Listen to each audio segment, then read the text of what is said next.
Assalamualaikum warahmatullahi wabarakatuh.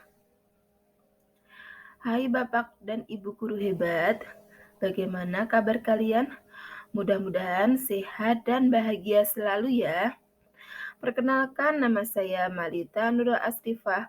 Saya mengajar di SD Negeri Nyai 2. Saya membuat video aksi nyata mengapa kurikulum perlu berubah. Nah, aksi nyata ini adalah sebagai syarat untuk mengikuti diklat yang ada pada kurikulum Merdeka Mengajar. Nah, mari kita simak pemaparan saya. Kurikulum merupakan pedoman penyelenggaraan kegiatan pembelajaran untuk mencapai tujuan pendidikan tertentu. Perbedaan cara belajar. Tentu cara belajar zaman dulu dan zaman sekarang berbeda. Dulu ketika kita menjadi murid, kita mencari referensi buku di perpustakaan. Kita membaca buku teks, kemudian mendapatkan informasi dari buku, surat kabar, majalah, harian, dan lain-lain. Nah, atau juga kita juga menggunakan disket untuk mengumpulkan tugas. Nah, namun sekarang pembelajaran tidak hanya menggunakan buku-buku yang berupa hardbook, tapi juga menggunakan perpustakaan ya, buku-buku perpustakaan digital. Nah, sebagai bahan referensi berbagai bacaan dapat dijangkau melalui internet ya. Bahkan kita dapat mengakses buku-buku referensi terbaik dari perpustakaan dunia. Kemudian dalam perbedaan cita-cita juga terjadi banyak perubahan. Apabila zaman dulu kita bercita-cita sebagai dokter, guru, polisi, tentara, perawat, pegawai bank, ustadz, atau lain-lain.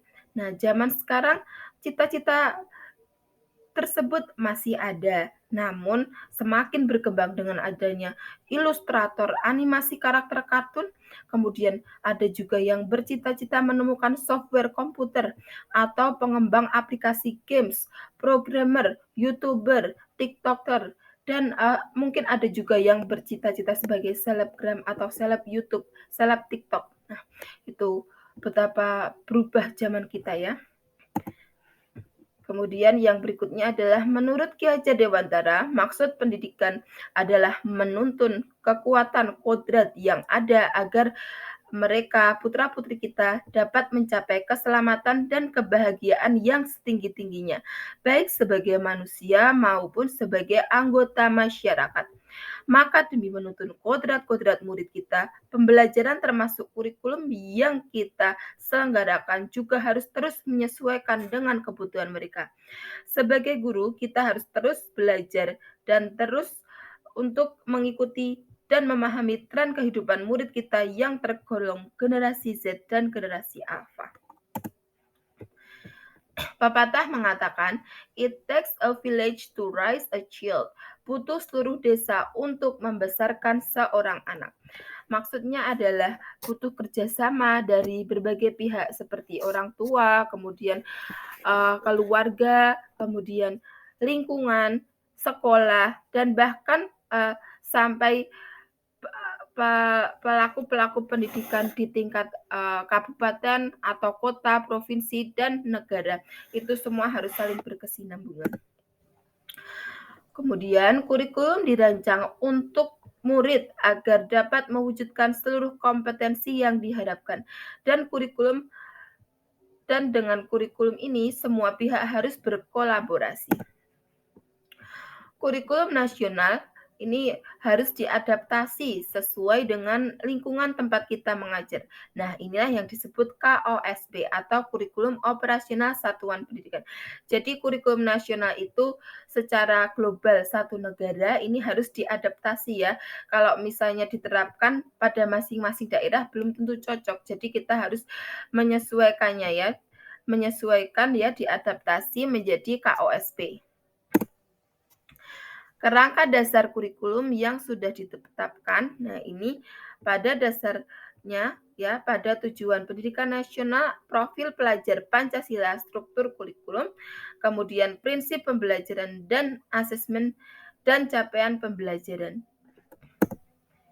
Kemudian 3 pilar pendidikan, yaitu orang tua ya harus terus memahami kebutuhan putra-putrinya, kemudian masyarakat. Masyarakat ini juga berperan penting dalam perkembangan pendidikan anak-anak di sekitarnya, kemudian sekolah, guru memfasilitasi pembelajaran yang sesuai, kemudian pemerintah daerah dan pusat, serta semua yang bergerak di bidang pendidikan harus terus mengikuti perkembangan kebutuhan murid.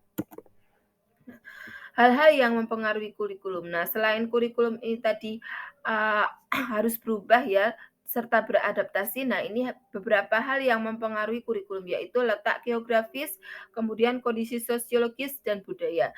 Tentu saja kurikulum yang ada di pegunungan ini berbeda dengan yang ada di pantai, berbeda yang ada di daerah dekat sungai, dan berbeda yang dengan daerah yang ada di perkebunan. Ini harus disesuaikan karena masing-masing lingkungan memiliki karakteristik yang berbeda-beda. Nah, mungkin apabila pernah ya ada pembelajaran tentang SPDB menggunakan tanah liat. Nah, karena tanah liat itu sulit dicari di daerah perkotaan, maka bisa diganti dengan plastisin. Yang penting teksturnya itu hampir sama. Kemudian yang berikutnya adalah perubahan yang terjadi di sekitar kita. Nah, tentu saja banyak hal yang terjadi di sekitar ya, terutama di waktu setahun belakangan itu kita harus selalu update terhadap lingkungan ya, harus peka terhadap perubahan-perubahan lingkungan yang ada di sekitar kita. Misalnya kalau dulu belum ada bangunan pabrik di dekat sekolah, nah kemudian tiba-tiba muncul bangunan pabrik itu dalam waktu beberapa tahun terakhir ini, nah maka itu harus disesuaikan dengan lingkungan ya, dengan kurikulum yang akan kita ajarkan pada putra-putri kita. Nah, deskripsi lingkungan ini ya, kurikulum operasional untuk murid-murid di daerah pertanian berbeda dengan kurikulum operasional di daerah pariwisata. Begitu juga di daerah perkebunan atau di daerah persawahan, itu masing-masing punya kurikulum operasional yang berbeda-beda. Semua itu disesuaikan dengan kebutuhan murid ya, kurikulum harus dekat dengan kehidupan kita sehari-hari untuk mencapai tujuan pendidikan. Kita juga harus memenuhi kebutuhan murid-murid yang memiliki keunikan masing-masing. Keragaman latar belakang dan kemampuan murid adalah pelaku kurikulum adaptasi KOSP. Tujuannya adalah memastikan bahwa setiap saat murid akan berkembang sesuai pada zamannya. Demikian pemaparan dari saya. Terima kasih atas perhatian dan waktu yang sudah disediakan Bapak dan Ibu guru. Nah, dan saya mohon untuk Bapak dan Ibu guru mengisi umpan balik ya, mengisi refleksi yang ada pada link yang saya cantumkan pada deskripsi video ini. Terima kasih. Wassalamualaikum warahmatullahi wabarakatuh.